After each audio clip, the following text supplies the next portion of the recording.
आप सबका स्वागत हमारे यूट्यूब चैनल पर।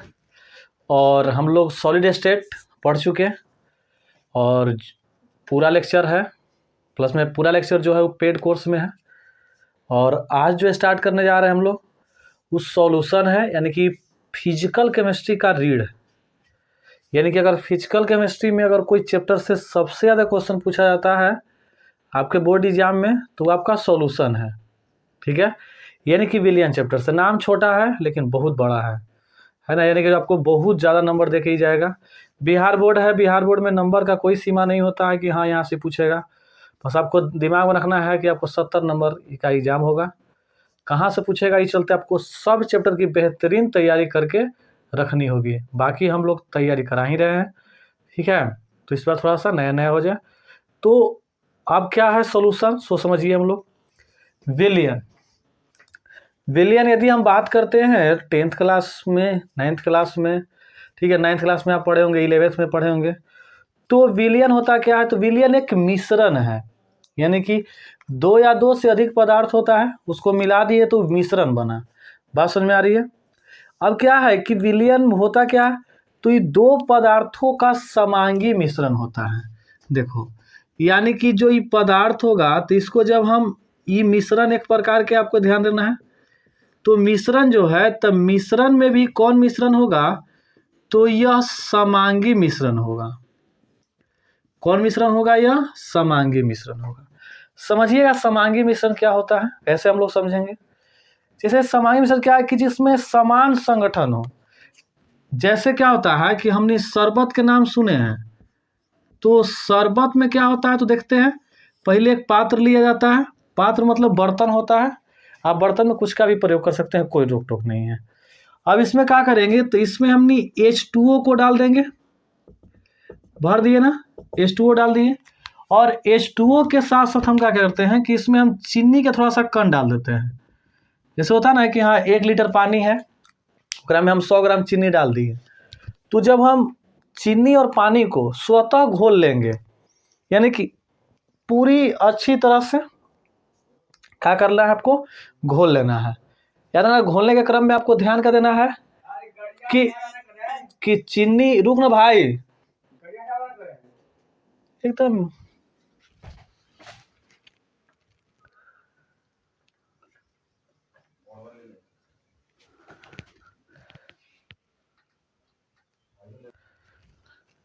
चलिए अब आगे बात कर।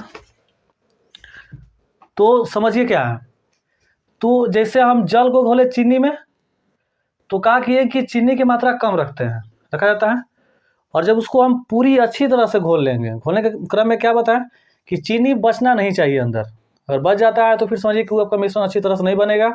उसमें क्या होगा, यदि बच जाता है तो जो सबसे पहले पिएगा उसको पंचुछुर लगेगा ना, यानी कि उसको मिठास कम लगेगा।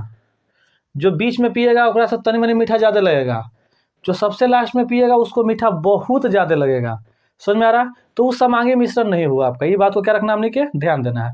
जब अच्छी तरह से हम घोल देंगे, एकदम पूरी अच्छी तरह से, तो वह जो विलयन तैयार होगा, यानी कि वह जो मिश्रण तैयार होगा, वह मिश्रण हमने के होगा समांगी मिश्रण।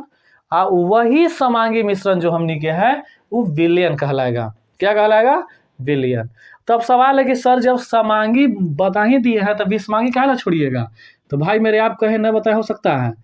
तो विषमांगी की यदि हम बात करते हैं, ठीक है, देखिएगा, तो विषमांगी में क्या मिश्रण आएगा? जैसे क्या करते हैं कि आप एक पात्र लीजिए, फिर ठीक है, और एक पात्र में जल को रखिए, और जल रखने के बाद उसमें मिट्टी को डालना है, ठीक है।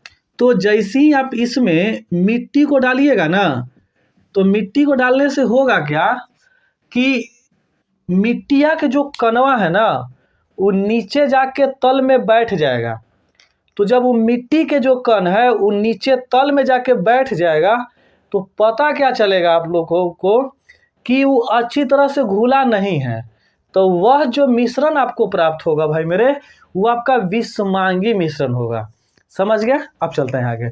जिससे जो विलयन होता है, ठीक है, तो विलयन आपको जैसे मुख्यतः द्विअंगी होता है, ठीक है। अब फिर क्या होगा, द्विअंगी, और एक होता है त्रिअंगी, और भी होता है, लेकिन जो हमने के मुख्य पढ़ना है वो द्विअंगी ही पढ़ना है। तो समझ लेते हैं कि द्विअंगी और त्रिअंगी क्या होता है। जैसे देखिए भाई मेरे, जब हम जैसे मान लीजिए कि शरबत बनाए, तो शरबत बनाने में हमको क्या क्या लगेगा, तो शरबत बनाने में हमको पानी लगेगा, है ना, अब प्लस में चीनी लगेगा। तो यह जो पदार्थ हम मिलाए ना, ये कै गो पदार्थ मिलाए, तो कहिए कि सर 2 गो तो आप मिलाए हैं, एगो पानी मिलाए हैं, एगो चीनी मिलाए हैं, तो यही हो गया द्विअंगी यौगिक। ये क्या हो गया, द्विअंगी यौगिक। अब सपोज करो कि हम शरबतें बनाए, फिर से अगला में क्या किए कि हम पानी मिला लिए, प्लस में हम चीनी को मिला लिए, अब प्लस में हम रसना डाल दिए। तो रसना मार्केट में मिलता है, आप लोग जान रहे होंगे। तो अब बताओ एकरा में कै पदार्थ मिला दिए, हम 1 पदार्थ मिला दिए, 2 पदार्थ मिला दिए और 3 पदार्थ मिला दिए ना। तो ये हो गया भाई मेरे त्रिअंगी, यानी कि 3 अंग वाला हो गया। बात समझ में आ गया। जैसे अगर लेते हैं NH4 मिला देंगे, है ना, ये सब जो यौगिक मिला देंगे अलग अलग, तो 3 को मिला दिए तो त्रिअंगी, 2 को मिला दिए तो द्विअंगी। फिलहाल हमने को जो पढ़ना है वो द्विअंगी ही पढ़ना है, समझ गए। अब चलिए आगे चलते हैं। आगे क्या होता है कि जो विलयन होता है, तो विलयन का जो आकार होता है, जैसे मान लें क्या है कि जब हम चीनी पानी को घोल दिए, तो चीनी पानी को घोलने के बाद हम क्या करते हैं कि उसमें चीनी के कण को देखने की कोशिश करेंगे, तो पता चलेगा कि चीनी का कण हमने के दिखाई नहीं दे रहा है, ना दिखाई दे रहा है। तो लोग सर काहे ना दिखाई दे भाई, तो ओकर जो आकार होता है वो 1 नैनोमीटर से कम होता है।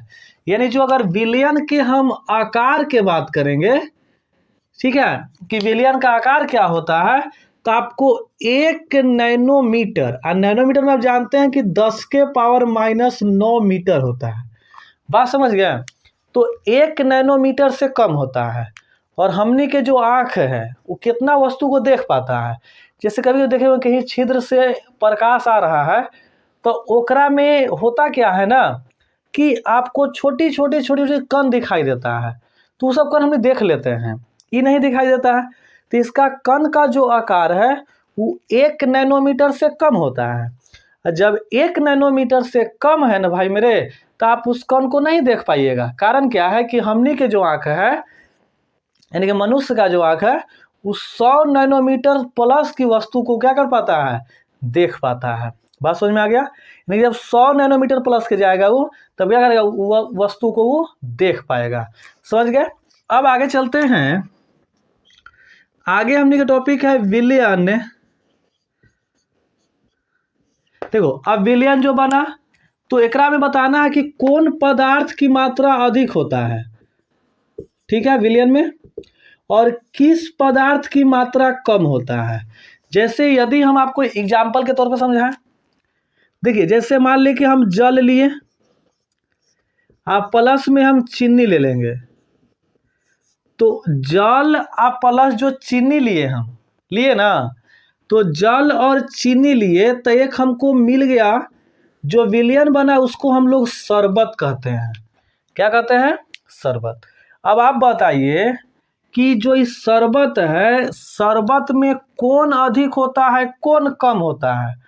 कोई बात सर जी कुछ पूछ दिला, तो हमारा आबे कर है।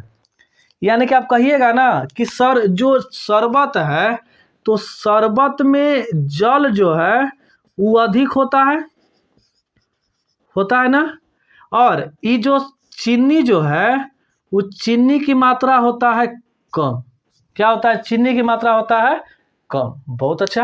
अब एक हमारा कार्य है कि क्या होगा, तो देखिए कहता है कि ये विलयन हो गया, तो विलयन में जिस पदार्थ की मात्रा अधिक हो, यानी कि जो हम शरबतवा बनाए हैं, तो उस शरबतवा में जो पानी है और चीनी है, तो पानी की मात्रा अधिक है ना। तो जब पानी की मात्रा अधिक हुआ ना, तो सीधे कह दिया ना कि विलयन में जिस पदार्थ की मात्रा अधिक हो उससे हम लोग विलायक कहते हैं। उसे हम लोग क्या कहते हैं, विलायक कहते हैं। बात समझ में आ गया। अगर हम आगे चर्चा करेंगे तो ई अधिक हो गया हो, और विलयन में जिस पदार्थ की मात्रा कम होगा, तो जिस पदार्थ की मात्रा जो कम होगा उससे हम लोग क्या बोलेंगे, तो विलेय बोलेंगे। ठीक है, और जब ये दोनों को मिला दिए तो जो बनेगा मिश्रण ओकरे नाम कौची हमने के है, विलयन है।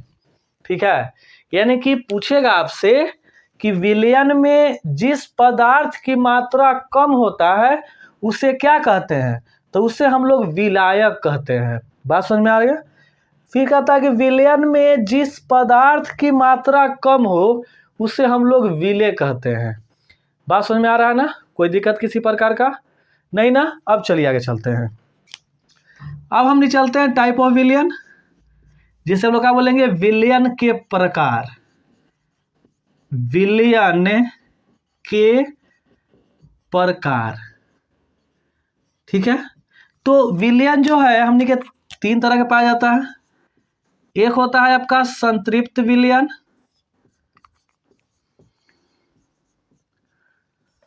दूसरा होता है आपका असंतृप्त विलयन,